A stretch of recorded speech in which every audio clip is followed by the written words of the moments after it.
All right, so here we go. Game number 4 on the ranked system. I might, depending on how so I'm doing still in the duos tournament, excuse me, as well as I started the solos tournament. So, I was thinking about trying to take on 2 ranked games at a time.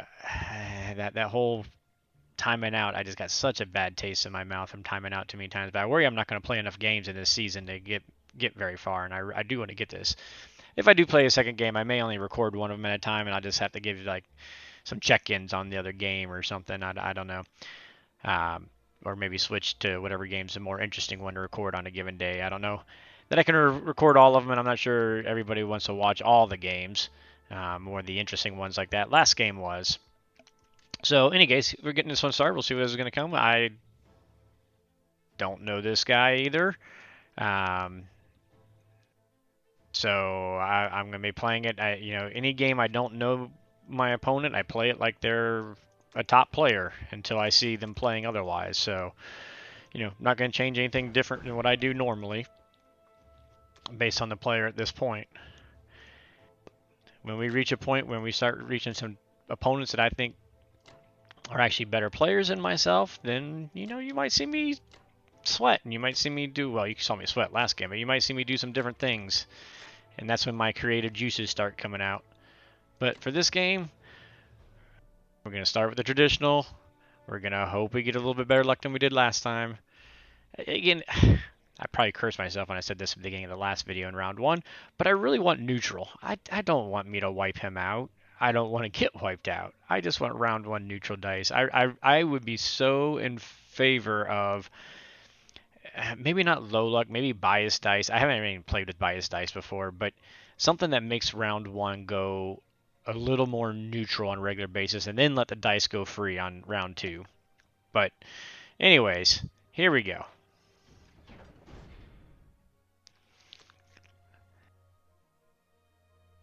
As always, let's start with that West Russia one, and let's keep the losses down. Keep the losses down. I like to see 4 hits first round. That's when I'm feeling good too. Ugh, so underwhelming for me, and rather nice for him. So we're down to what, 6 infantry now. So that's what we want to end with. Oh, and you never want to see this battle go a 3rd round. Oh, okay.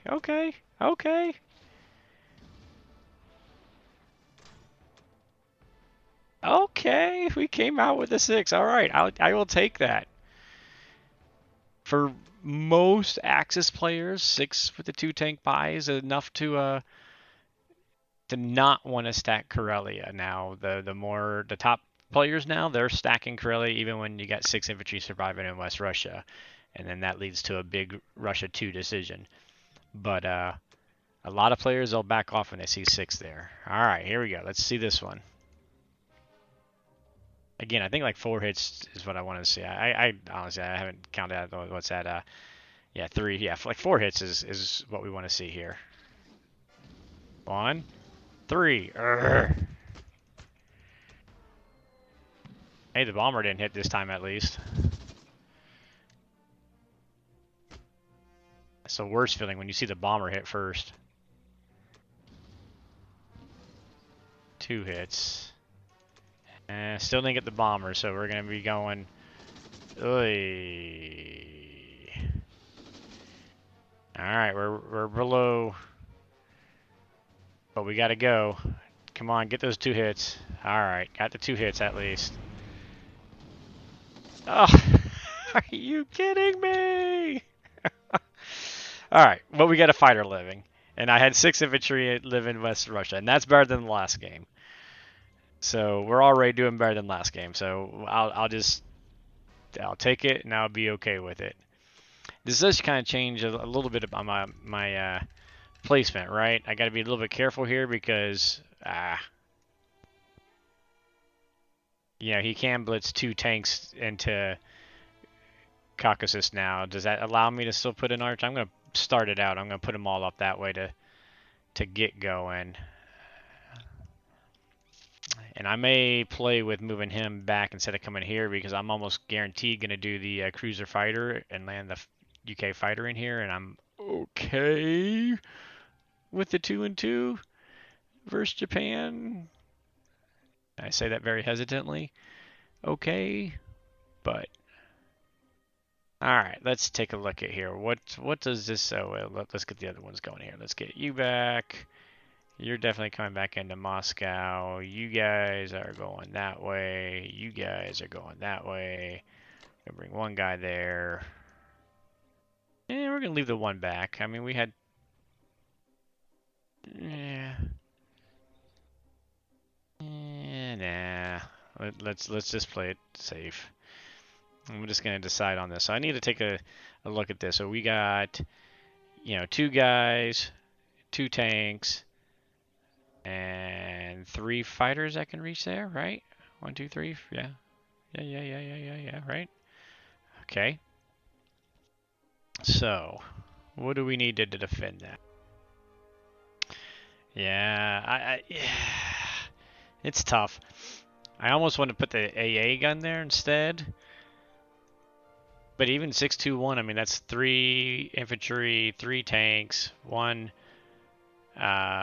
2, 3 fighters. So that's 9 units attacking the 9. And if they really wanted to, they could actually attack with these other 2 fighters and let C-Zone 7 go. Of course, that's a question mark in and of itself to do that.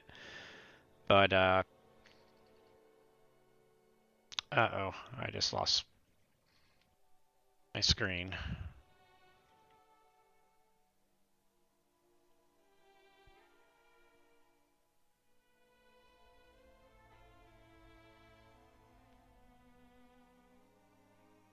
My monitors just went out.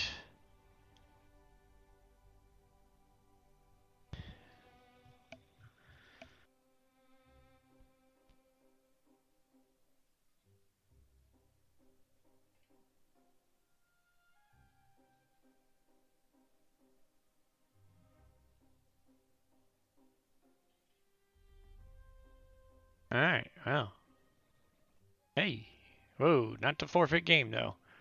All right, we're back. So I'll have to see if I can cut that out, if I can remember to cut that out. Let's go back into the game. Oh, we're gonna get the black screen. All right, hold on. It can be a little bit of a time skip because of whatever just happened with the whole screen going out, and I'm not really sure what happened there. But basically, I was just saying I want my AA in West Russia, which means I am going to bring this guy back, and we'll see what happens over here. So, all right, there we go.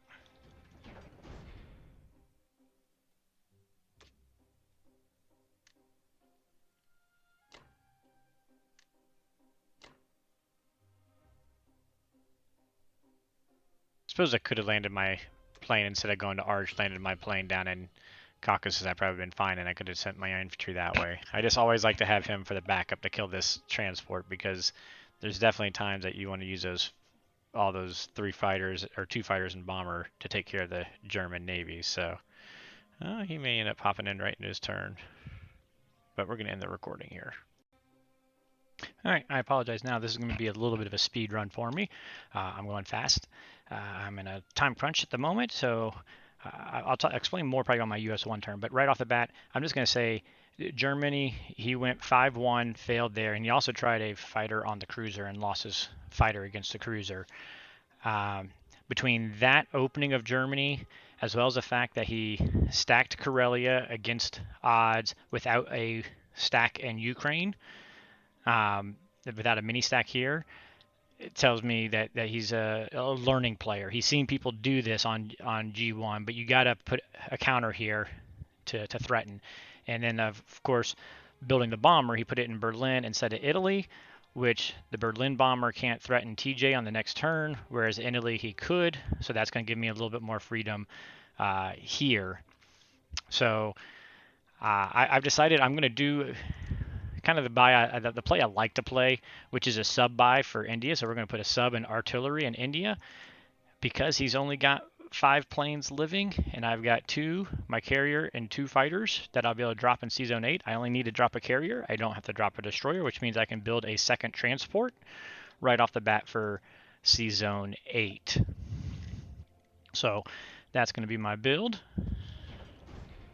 If I decide to go KJF, this might be a little bit of a risk in C-Zone 8, but we'll address that if we do.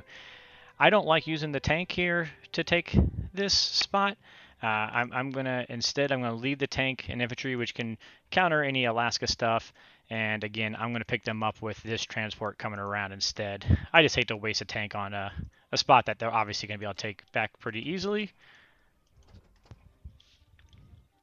So the downside of doing that is next turn I'm going to have an infantry artillery for one transport, and I'm going to have a tank for the other transport, or one on one, or whatever I end up deciding to do in that regards. But we'll decide on that, and I'll talk about some of the C-Zone 8 and the dead zoning of the Mediterranean fleet that C-Zone that we're going to want to do.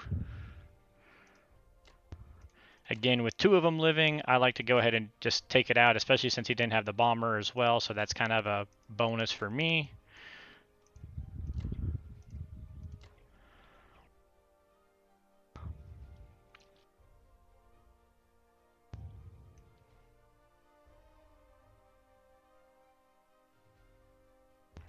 And as I rush,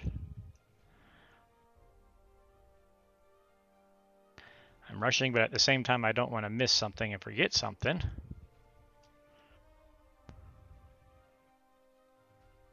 Let's see. Why is my volume so high?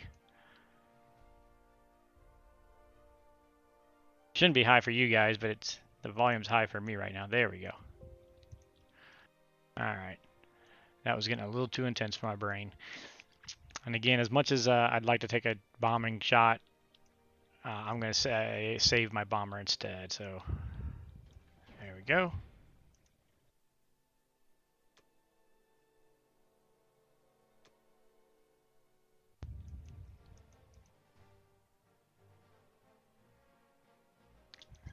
Let's hope for a nice clean TJ.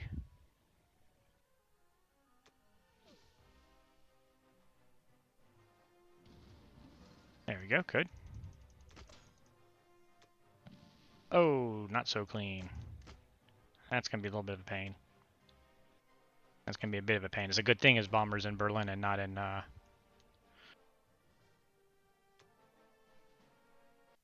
There's 1, 2, 3, 4. Well, I guess the bomber can still hit, can't it? 6, yeah. Okay, so that's going to be a bit of a pain. Here we go again. Dealing with pains.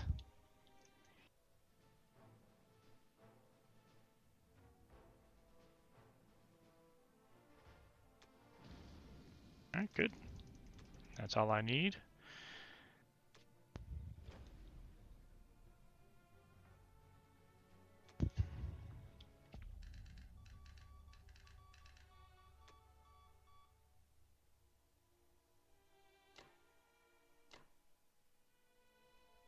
This TJ is going to throw me off a bit from what I normally would like to do, I believe.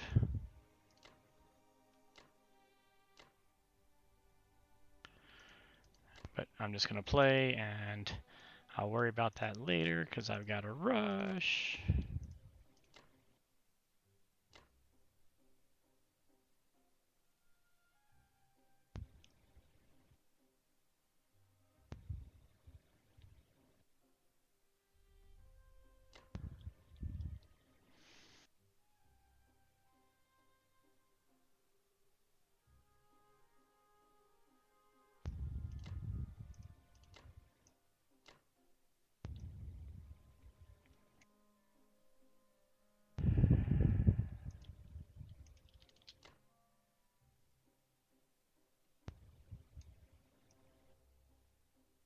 Good. All right. And again, like I said, I will talk a little more hopefully on my US turn, but I gotta scramble this a bit here. All right, and that's my turn for this one.